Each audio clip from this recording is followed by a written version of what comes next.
If reading this book, I'm gonna do it, dude. If reading this book has raised your level of interest, and you want more specific information, or you want a straight story about a new development, there's no substitute for doing your own research. Reading both scholarly review articles and original research papers is much easier than most people believe. In fact, one of the first steps in writing this book was gathering such research. Much of the library work for the first edition was done by 2 college students. Neither of whom had any previous experience using a medical library. If you decide to investigate for yourself, here are some suggestions about where to begin. Public libraries are not likely to have the sorts of journals and books you will need. Because there's such a vast amount of medical literature published, most universities with a medical school has a separate library just to house all this information. Find a medical library at a nearby medical school.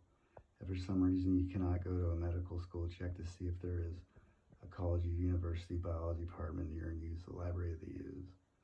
I'll get Carly Simon. Next, go to the library and make friends with a reference librarian, because you'll need his or her help until you're familiar with the library, with CAD, dude, and the search mechanisms. And Mary McIver, the most efficient way of searching the literature is use Medline or PubMed, databases of the National Library of Medicine, a U.S. government institution that allows you to search almost all the published medical literature on the subject you can think of. Hallmark of Human Embarrassment, dude, with Monica. You can search by author, title, subject, keyword, institution, and many other descriptors. In most cases you'll find far more information than you need. A good place to start is with reviews.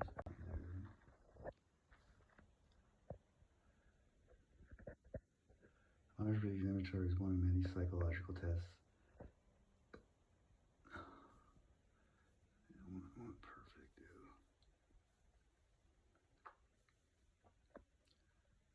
It's one of the, since the early 90s, you've probably taken several over the years, tests measuring your intelligence, emotional balance, motivation, and so on.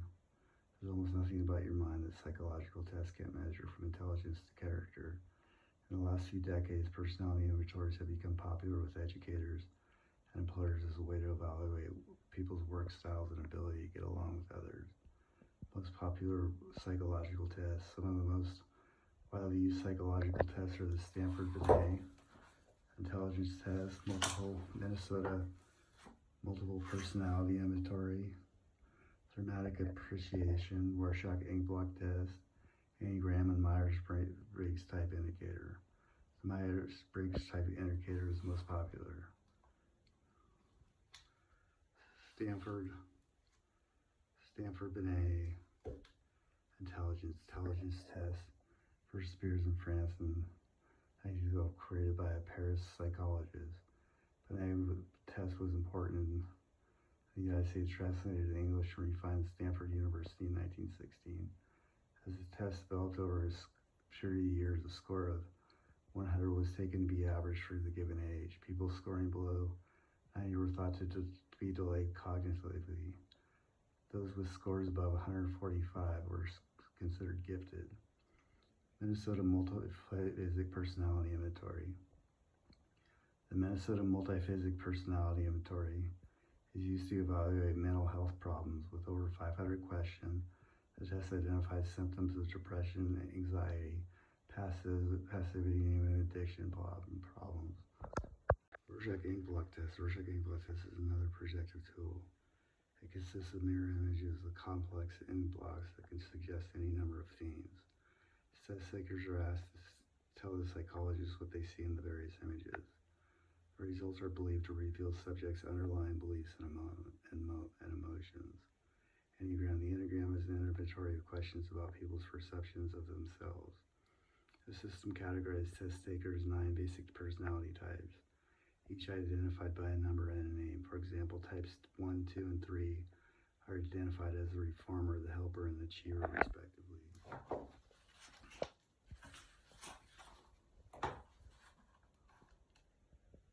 Myers-Briggs Type Indicator.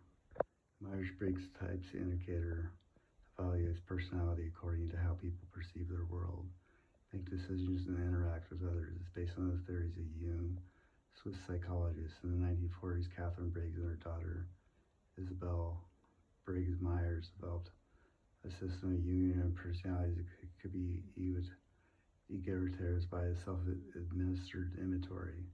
According to this theory, people have preferences in the way of consider their experience and help those determine their personality type. How the Myers-Briggs test works. Isabel Myers and her mother, Catherine Briggs, both psychologists, developed the Myers-Briggs personality inventory more than 50 years ago. They were looking for a way to classify different types of personalities and describe them using the theories of Carl Jung, the most famous Swiss psychoanalyst. Myers and Briggs wanted to create a test people that could take them and understand themselves and others. Their personality inventory was first published in 1975. Its practical applications have been expanding ever since, in schools and colleges, businesses, counselors, offices, and other settings. Well, some people are at the extreme end of a continuum, most are somewhere in between. However, the score are capable of thinking and behaving like their opposites sometimes. Myers and Briggs believe that the training which a person is classified is more than a pattern of hardwiring. Energy preferences. Introverts gather their information from thinking and living in private. Exposure to groups of people for periods strains them. Extroverts draw energy from company of others. They need the stimulation of people and social activities. If you're an introvert, you'll probably need a lot of private time, periods when you are not interrupted by others. Like Medusa and Alexa McRae. You focus in Rogue One, you focus inwardly on your thoughts and tasks. Seldom talk about them and get irritated if people distract you. You come across as reserved to many people. You're actually being somebody I like. With your Jenny Garth poster, dude. The Eurythmic Electra. You're suspicious of people who seem with Electra. You think talk is cheap and wish people would do less of it. If you need to spend time in a group for social or business reasons, you're glad when you can leave and relax. You prefer to be at home or spending time with one other person in a quiet setting. Extroversions usually know a lot of people and consider them of friends. If you're an extrovert, you don't mind being where a lot is going on at once. You aren't distracted by the TV, radio, or conversation of others. While people find you friendly and easy to approach, they may feel that you tend to dominate conversations. At parties, you mix easily with other guests. Approaching strangers is readily as friends because talking is perfectly natural. You may reveal more about yourself than you realize. When I played Electra in D minor and you went to at a party, dude. I remember Casey Musgraves at a party for two, dude. We don't need confetti, dude. Damn it. It's fucking annoying.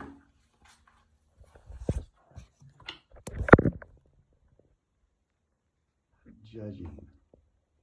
If you're a judging type, you're rarely late for anything, whether it be an appointment or work deadline.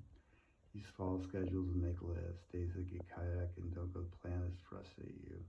You don't have fixed opinions and expectations of others. Sometimes people think you're angry when you're stating your opinion. You don't appreciate surprises, even pleasant ones. You like to be prepared for all eventualities. 16 types overview. When the preferences are grouped in all possible combinations of personality types, there are 16 as shown below. Each type is named by the four letters that stand for the preference that predominate for a person. I, introvert. E, extrovert. S, sensing and intuitive.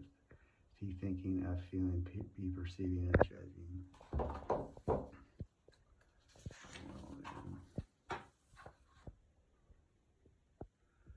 Most persuasive. Charismatic, idealistic, voice compact, compassionate, sees others' potential.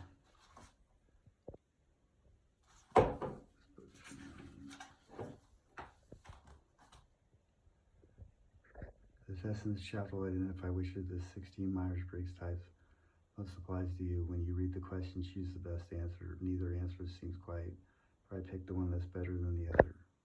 I'm going to take the personality test.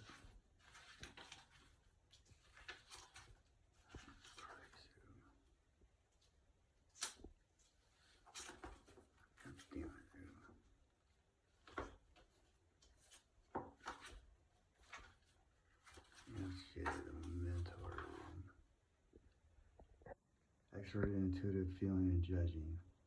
ENFJs are energetic and outgoing, loyal, idealistic, articulate, tactful, responsible, and enthusiastic.